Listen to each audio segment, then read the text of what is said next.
Will it be a fourth AFCON title for the Super Eagles of Nigeria? Standing in their way is the host country, Morocco, who are also bidding to win their first AFCON title since 1976. With that, I welcome you to another exciting edition of Sports Pizza. My name is Edwin Onyebolis. I'm excited to be here once again. We have loads and loads to unpack on today's show, and of course I'll be doing this in company of my homeboy Bankole Oladuni. Not just national team football, but of course club football, where Barcelona once again reigns supreme in the Spanish Super Cup. I'll wrap up the show with the Tipsters Corner, giving you tips on the possible outcomes of games coming up this weekend. Fasten your seatbelt.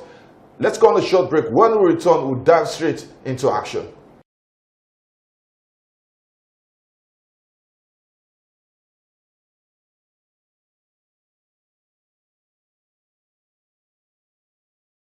Welcome back to the show. It is Sports Pizza, and of course I have Banky in the building. Banky, what's up? How you doing? Edwin, it's good to be here. It's always good to be here whenever the Super Eagles are winning. Yeah.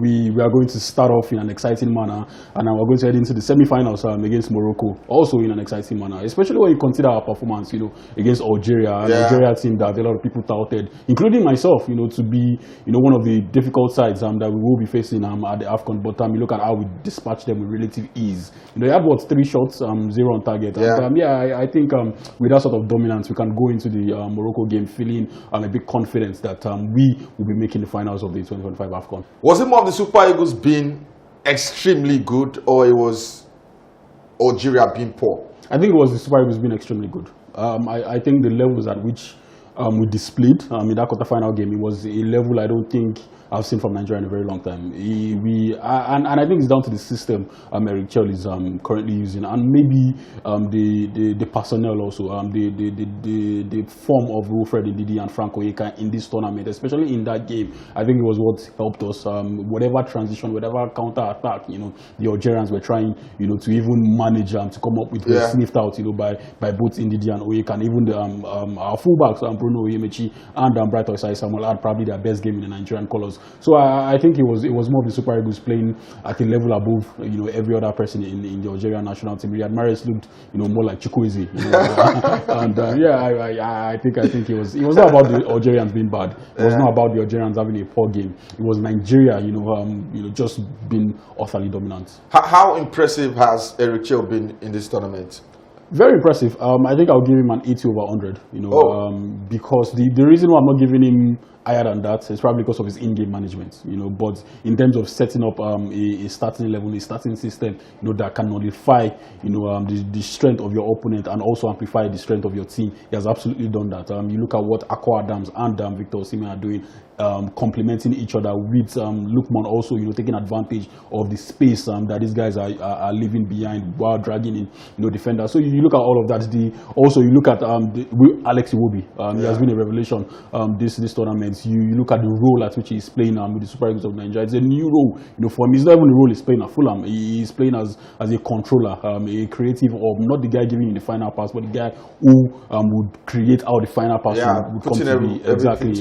So I think you look at what he has done. You look at how he has, surveyed, the profile of his players, and how he has come to the understanding that there is a system, that can bring out the strength, of these guys and make them play at a level, above or their maximum level. Maybe not above every other place, but at their maximum level. And so far, it is working.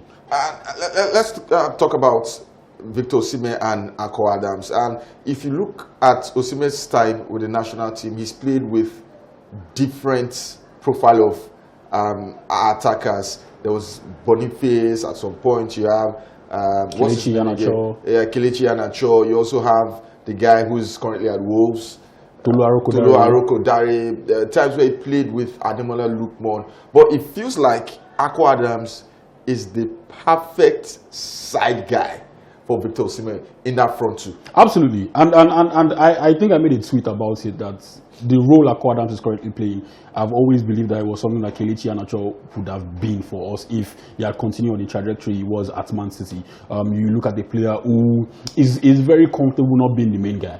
He's very comfortable, doing the dirty work in the opposition half, creating space, for the main number 9 to get the goals. And if you also consider Akwa Adams is not exactly in the mode of a supporting striker. You know, he does not have that that close control that you'd expect from a certain Kelechi Iheanacho. So you can give credit, you know, to Akwa Adams. He has evolved his game for this tournament alone, and even the way he's running the flanks, I didn't think he had it in him. You know, the way he's going through, you know, the channels, the way he's spreading the game for the Super Eagles of Nigeria. When you consider we are not playing with, you know, traditional wingers, he has also served, you know, as a winger both on the left and on the right side of the position half. So I think for Akwa Adams, I've been very impressed with him, and I think he has been the perfect, you know, complement to the strength of Victor Osimhen. And Banky will be facing the host country Morocco. It's in my opinion, whoever we face in the final, I don't think it's going to be as tough as the Moroccans, because it is partisan crowd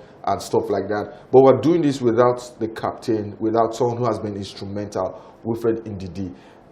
The most obvious replacement is Onyedika, Raphael Onyedika. Do you think we're going to this game as the side playing catch-up without Wilfred Ndidi? I don't think so. I think for Wilfred Ndidi, this might be a blessing in disguise. We are not going into a team, we're not facing a team who are on the physical side of things. You look at Morocco, you look at how they like to play. They're a team who are always, you know, putting the ball on the ground, always, you know, building up from the back. They have that Spanish, you know, sense to them, even though they're sharing, you know, borders with Spain. But you can clearly see it in their style of play. You can clearly see it in the ilk of players, you know, that they have. They don't have, you know, that physical attributes that you see, you know, from Super Eagles, even from Algeria, their North African brothers. So I don't really think we would miss Ndidi or what he will be bringing. Absolutely, he has been an extraordinary player for us in this tournament. But if there's any departments in Super Eagles where we are covered in terms of depth, it is midfield. Raphael Onyedika has shown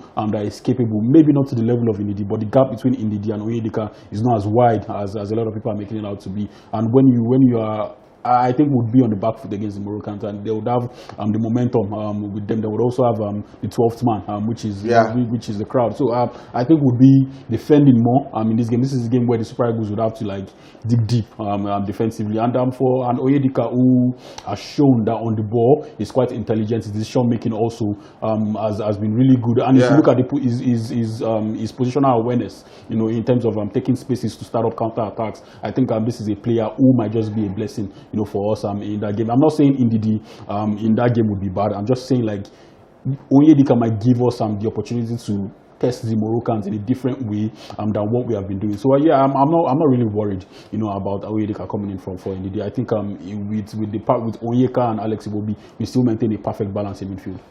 Let's focus on the Moroccans for a bit. If they are to hurt us, which areas do you think they will focus their strengths?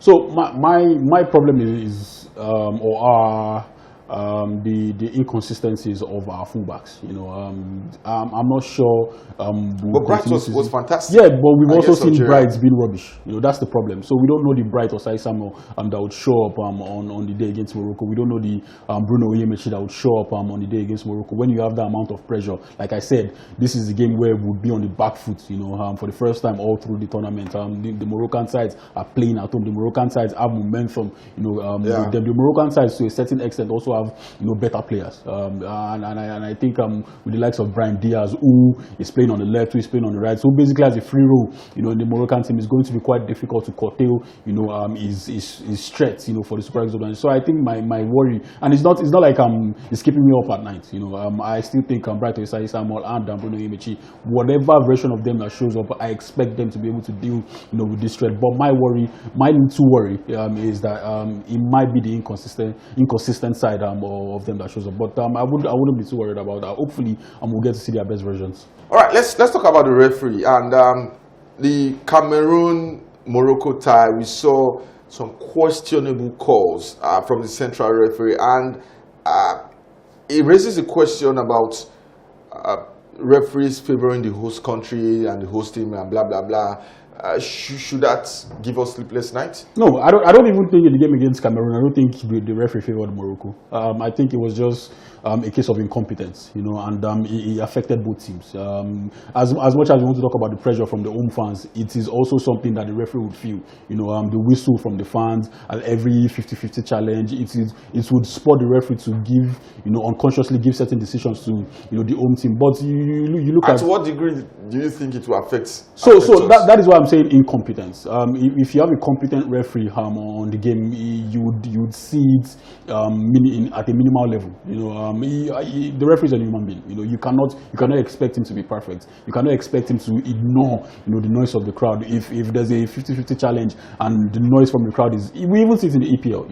It's something we see regularly. So I'm not too worried about the referee in terms of favoring the home crowd. There's VAR. There are certain contingencies that might help in terms of nullifying whatever that might be. But my only worry is just the incompetence of the referee. Like the game against Morocco, it was largely my problem. We saw calls even that was supposed to be for the Moroccans that wasn't given to them. There was a would I say an elbow to the back of the head to a Moroccan player, and it wasn't even carded. So I think the referees are also under a lot of pressure in games that Morocco are involved, and the pressure from the fans, the whistling from the fans are not helping matters. So I think the best thing CAF can do is to just put in a competent referee, and we won't have a problem. I'm going to put you on the spot. Morocco versus Nigeria. Morocco versus Nigeria. Wow. Now, the Nigerian in me wants us to win. The Nigerian in me is looking forward to us winning. So I will go with the Nigerian in me to win. Nigeria to win. All right, Nigeria to win. And the other semi-final, we have Egypt, who surprisingly defeated Ivory Coast. I thought, for me, Ivory Coast were my favorite. It was a fantastic game. Mohamed Salah on course for his first AFCON title with Egypt. They take on a Senegalese side who have also been quite impressive. How do you see this playing out? I also see Egypt defeating Senegal. And you look at Egypt and you look at the way they've played this season. They have not been spectacular, but they have been very efficient. Defensively also, they have been very good. They have gone under the radar. The pressure that comes with being, favorite of being the AFCON, I think is no longer on them. You can clearly see how, they are not burdened by that responsibility. They are not burdened by that weight of having 7 AFCON titles. You could clearly see how it was a problem after that generation had gone. So I think this is an Egypt team that is capable of hurting any team that is capable of also playing the type of football that can hurt Senegal. I also don't think Senegal has been special, but I think I'll be tilting towards Egypt in this particular encounter. All right, guys, there you have it. Banky has gone with a Nigeria-Egypt final. What do you think? Leave a comment in our comment section. Just follow us on our social media platforms, and of course on YouTube. The handles are showing on your screen. Let's go on a break, catch our breath. When we return, there's more on the other side. It is Sports Pizza.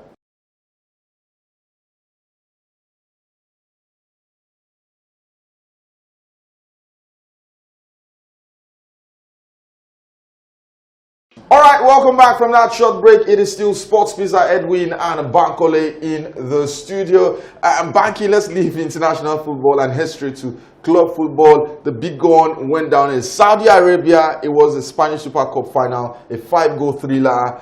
But once again, Barcelona, as a flick, seems to have the number of Real Madrid since it's come into Spain. Yeah, absolutely. I mean, you look at Barcelona's front line. I think when they're at their best, I don't think there's any club in the world that can match that. Rafinha, Lewandowski, and Lamine Yamal. These are guys who have scored a tremendous amount of goals. So these are guys who the system they're also playing ensures that they're closer, to the 18-yard of the opponent. So when you try to go for goal with Barcelona, there's always that chance that you'd lose. And that was exactly what Real Madrid tried to do. And you look at their defensive line for Real Madrid, it is questionable. These are guys who have not been at their best, all through the season. Dean Holcim, Antonio Rudiger, Alvaro Carreras. You look at these are guys who I don't think would inspire confidence for any manager. But so far, I think I even expected more, from Barcelona. I think Real Madrid matched them to a certain level. The first half was back and forth. It was like a basketball game. But the second half, it was much more steady. It was much more controlled, from both teams. And like I said, the individual quality up front for Real Madrid would always prevail. And Rafinha, got that goal for Barcelona. All right, away from the Spanish Super Cup, let's quickly head to England, where it was FA Cup weekend, and of course, the biggest story, Manchester United. Is it? I think the Macclesfield Crystal Palace was bigger. I think it was bigger. Whatever you want to throw. Manchester United will always be a big draw, always be a big news, regardless of if it's positive. But Manchester United losing to Brighton these days is not. It is because there's a certain Darren Fletcher who is on interim United. You get a feeling that sacking Amorim maybe was the right thing, but it was more of, how do I put it now, a knee-jerk reaction from the board than a well-thought-of plan. Because if you were going to sack Amorim, it meant that there was a succession plan. So far, so good. Manchester United still looking like the comedy house they are. So I was not surprised when Amorim was sacked, but the reason why I was a bit surprised was because he was not sacked because of results. Yeah, he was sacked because he questioned. Yeah, he questioned the higher ups at Manchester United, and I think the higher ups at Manchester United are not exactly doing their job properly. Jason Wilcox, Christian Vivelli, these are guys who you'd expect, to know their onions. Jason Wilcox, who was in charge of the scouting department, the youth side at Manchester City. You also have Omar Barrera, who is also coming from Man City. Christopher Vivelli is a well-seasoned, sporting director from the Red Bull, side of things. So I think these are guys who should have an understanding of what succession plan should be, especially when you know that you are going to sack a manager, especially when you know that this is a manager who has not bought into your structure of things. So I think this is just a show of shame, and I think it was the term caretaker that they gave Darren Fletcher, not interim. So it was quite intentional, as what they are doing. And when you even look at the managers who are being touted as interim managers, Michael Carrick, Ole Gunnar Solskjaer, it makes zero sense. And this is a team who have continued to make a series of bad decisions, and those bad decisions have led them to where they are right now.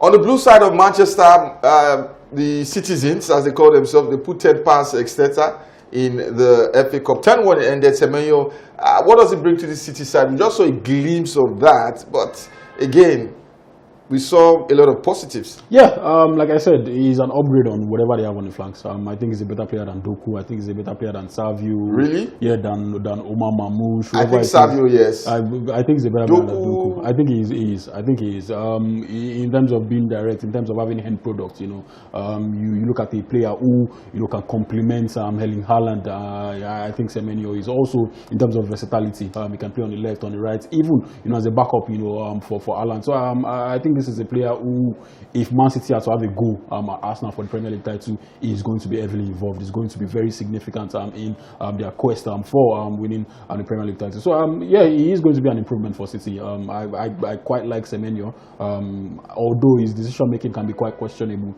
But in terms of what you need from a forward, ball striking, pace, power, he has all of that, and it's going to be an added advantage for City. We have both teams facing each other this weekend, the Manchester Derby at Old Trafford. Why are you laughing? This might be the first time we'll see a team win 10-1 in consecutive weekends. All right, guys, we need to go on a break. It's our video for the week. When we return, we'll wrap up the show with the Tipsters Corner.